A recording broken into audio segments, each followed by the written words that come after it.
Last week, Republican Senator Marco Rubio sent out a very desperate-sounding email to his donors begging them to come through, open up your wallets, give me more money, because my opponent is not only tied with me in the polls, but is also out fundraising me. Here's what part of the letter said. I just can't believe that there is more support for a Trump impeachment manager than for a strong conservative leader. Even after extending my end-of-the-month deadline, we're still not on track to reach our goal. To be honest, we're about 3,000 donations behind our target. Aw, that's sad. But Marco, correct me if I'm wrong, didn't a couple years ago you said you were retiring? Like literally before your last election, you said you were done, you weren't going to run again. And then, you ran again.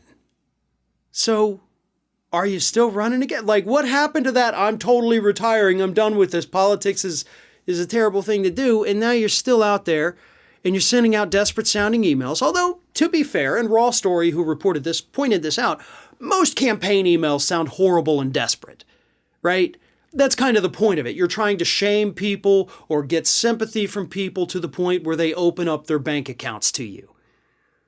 But Rubio's pleas are actually based in reality. And that's why, again, as Raw Story points out, you can't just openly dismiss this as typical campaign email crap.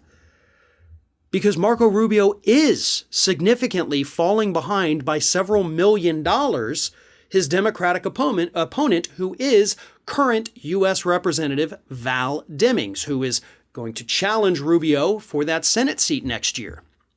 Demings has used the strategy of going to Facebook and running ads and soliciting donations that way. So she is getting a lot of money, but it does come with an asterisk. And that asterisk is that the money is not all coming from the state of Florida. In fact, a lot of it is not coming from the state of Florida. And that can be a problem because we've seen it be a problem in the past. We saw it in Mitch McConnell's race last year. We saw it in Lindsey Graham's race last year. We saw it in Ted Cruz versus Beto O'Rourke all the way back in 2018. They got pretty much outraised by their Democratic opponents, but because most of that money and most of the support for these people was coming from out of state, it didn't change the outcome of the race. And in fact, in the two last year, the Democrats got handily defeated by Lindsey Graham and Mitch McConnell, respectively.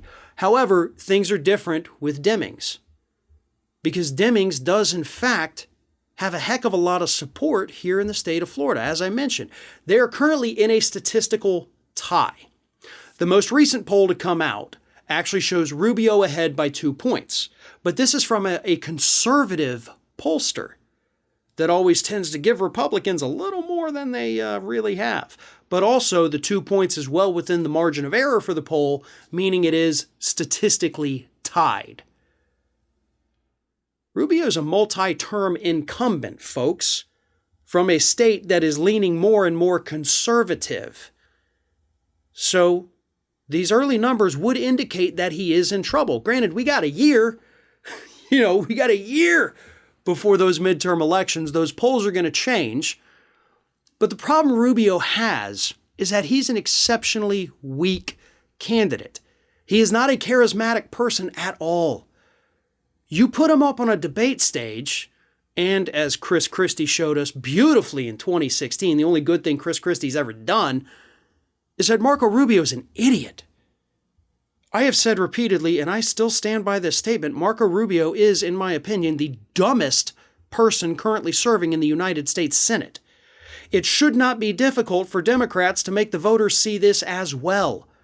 As for Demings, she is a very moderate Democrat, but both her and her husband actually come from policing backgrounds. They were both chief of police at some point in their careers.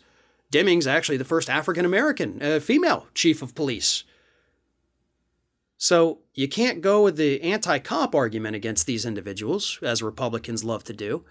So that takes away a very critical line of attack from the Rubio campaign. Demings has a real shot at this. She really, really does. And that is why Rubio is sounding so desperate.